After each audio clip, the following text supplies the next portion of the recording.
გავაანალიზე, რომ უმეტესობა ადამიანმა ანიმე ფანდომში რეალურად არ იცის, რა არის ანიმაცია და ამას ვამბობ იქიდან გამომდინარე, რა კომენტარები შემხვეწია სხვა ადამიანების ვიდეოებზე, ან ჩემ ვიდეოზე რა დავკომენტარებიათ, ან უშუალოდ ჩემი მეგობრისთვის მაგალითისთვის რისი ახსნა მიწევს ხოლმე და რისი შეხსნება მიწევს ხოლმე, რომ ანიმე სტილი და დიზაინები პერსონაჟის და ანიმაცია სხვადასხვა რამაა. და რას გულისხმობ ამაში? უმეტესობა ადამიანი როცა იყენებს ხოლმე ტერმინს ანიმაციას და ანუ მეც გამომიყენებია ეს ამ კონტექსტში, გულისხმობს ყველაფერს, რაც ანიმეში ვიზუალს შეეხება. ფერთა დიზაინი, პერსონაჟების დიზაინი, რეჟისურა, ქორეოგრაფია და უშუალოდ ანიმაციაც. მაგრამ რეალურად ანიმაცია რასაც ნიშნავს და რასაც ახდენს, არის მოძრაობა. თვითონ ტერმინიც ანიმაციისა ნიშნავს ფოტოების, ნახატების, სურათების სწრაფად მონაცვლეობით, მოძრაობის, iluzიის და ეფექტის შექმნას. როცა საუბრობთ რეალურად რომელ ანიმეს აქვს, ან რომელ ფილმს აქვს რაღაცა საუკეთესო ანიმაცია, იგულისხმება ამაში მოძრაობა და ამ მოძრაობის ეფექტის და iluzიის შესაქმნელად რამდენად კარგად არის გამოყენებული ანიმაციის პრინციპები.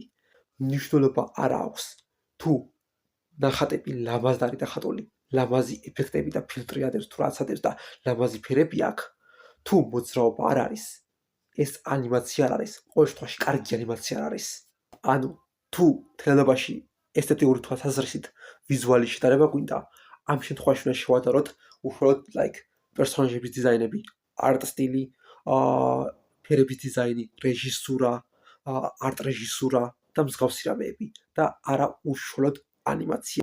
იმიტომ რომ თუ ავიღებთ ანიმეს, რომელსაც აქვს ძალიან კომპლექსური, ლამაზი, დახვეწილი პერსონაჟების დიზაინები და იდეაში ეს პერსონაჟები უშუალოდ ანიმეშიც, სერიებშიც კარგად არის დახატული, მაგრამ ეს ყველა არის მოძრაო კადრები, სტილ ფრეიმები და ანუ ძალიან მინიმალისტური მოძრაობა ან მოძრაობა არ არის. ამ შემთხვევაში ეს უბრალოდ კარგი ნახატებია და არა რეალურად ანიმაცია. მნიშვნელობა არ აქვს ეს პერსონაჟების დიზაინები ლამაზია, ლამაზი ფერი აქვს და ლამაზი სპეციფიკები ადევს თუ არა. თუ არ მოძრაობს, კარგი ანიმაცია არ არის. მაგალითისთვის Record of Ragnarok-ის ანიმე რაც მინახავს. მაგრამ იგივე ვარიანტში რომ ავიღოთ ანიმე, რომელსაც აქვს ბევრად უფრო მარტივი სტილი და მარტივი პერსონაჟების დიზაინები, რომელიც დასახატად ბევრად უფრო მარტივია, ადვილია. მაგრამ ანიმეში ექშენ სცენებშიც ისეც პერსონაჟები მოძრაობენ, ამ შემთხვევაში ეს არის კარგი ანიმაცია. მნიშვნელობა არ აქვს თითოეული სცენისთვის, პერსონაჟის დახატვა ადვილი იყო თუ რთული.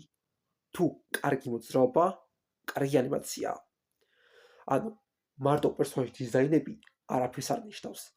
დიზაინი და ანიმაცია სხვადასხვა რამაა, მაგრამ თავისთავად თუ ავიღებთ ანიმეს, რომელშიც მოძრაობა იმ დონეზე კარგად არის შექმნილი და გაკეთებული, რა დონეზეც მოფსიქო 100-ში და ანიმაციის პრინციპები იმ დონეზე კარგად არის გამოყენებული, რა დონეზეც მოფსიქო 100-ში, მაგრამ პლუს ძალიან კომპლექსური დიზაინები აქვს პერსონაჟებს და ანიმატორებს თავისთავად უფრო მეტი დროის დახარჯვა მოუწევდათ, უფრო მეტი შრომა მოუწევდათ, ავტომატურად კიდევ უფრო უკეთესი ანიმაცია თავისთავად. მაგრამ ცალკე კარგ პერსონაჟის დიზაინს და კომპლექსურ პერსონაჟის დიზაინს მნიშვნელობა არ აქვს. ამ შემთხვევაში არის კარგი დიზაინი, პერსონაჟის კარგი მოდელები, მაგრამ არა კარგი ანიმაცია. და ამ თემას რომ მივყვეთ, უშუალოდ რა იქნება ფილმის დონის ანიმაცია. ფილმის დონის ანიმაციას ეძახიან ხოლმე და ამბობენ ხოლმე ისეთ ფილმზე ან ანიმეზე, სერიალზე, რომელშიც მთელი სერიის განმავლობაში მნიშვნელობა არ აქვს. ექშენ სცენაა, დიალოგია, მნიშვნელოვანი მომენტია, უმნიშვნელოვანი მომენტია, ყველა სცენაში მოძრაობა მუდმივად უნდა იყოს და სტატიკური სცენები არ იყოს პრაქტიკულად თითქმის მთელი ფილმის განმავლობაში. ეს არის ფილმის დონის ანიმაცია. მარტივად რო ვთქვათ, თუ ანიმეს თითქმის 90-100% არის ძალიან მინიმალისტური მოძრაობა ან სტილ ფრეიმები, მნიშვნელობა არ აქვს ეს ლამაზად არის დახატული, ლამაზი ფერები აქვს და ლამაზი ეფექტები ადევს, თუ არა მოძრაობა არ არის კარგი ანიმაცია. თუ ანიმეს გარკვეული ნაწილი 30-40%, 20% არის არაჩვეულებრივი ექშენ სცენები, თუნდაც 50% არის არაჩვეულებრივი ექშენ სცენები ან არაჩვეულებრივი ანიმაცია და მერე არის როგორ ვთქვა მეორე ნახევარი, რომელშიც აშკარად დავარდნა ხარისხში ანიმაციის და ან ძალიან ბევრი სტილ ფრეიმებია, უმოძრაო სცენები რაღაცა. მნიშვნელობა არ აქვს იმ უმოძრაო სცენებში ლამაზდარი და ხატული ფერები, ყველაფერი ლამაზია თუ არა და კარგია თუ არა, მოძრაობა არ არის, ნახევარში მოძრაობაა, ნახევარში არ არის, ამ შემთხვევაში კარგი ანიმაცია, მაგრამ like გრანდიოზული და საუკეთესო ანიმაცია და შედევრი ანიმაცია 10-დან 10 არ არის. თუ მთელი ფილმის განმავლობაში ყველა სცენაში უმნიშვნელოვანი პერსონაჟები მოძრაობენ, ხოში ეს უკვე არის ფილმის დონის ანიმაცია. სულ ეს იყო რისი თქმაც მინდოდა ამ თემაზე. თუ ვინმეს აინტერესებს ჩემი Instagram გვერდი და TikTok გვერდი, სადაც ნახატებს და ანიმაციებს ვტვირთავ ხოლმე, ასევე მეორე TikTok აკაუნთი, სადაც მოკლე განხილვის ვიდეოებს ვდებ ხოლმე ანიმეების, ნოველების, მანგების, რასაც წავიკითხავ და ვუყურებ და თუ ვრცელი განხილვის ვიდეოები ჩავწერე, გარანტირებულად ამ არხებიდან რომელიმეზე ავტვირთავ ხოლმე, რომელსაც ამ მომენტისთვის არ ვიყენებ, მაგრამ მაინც.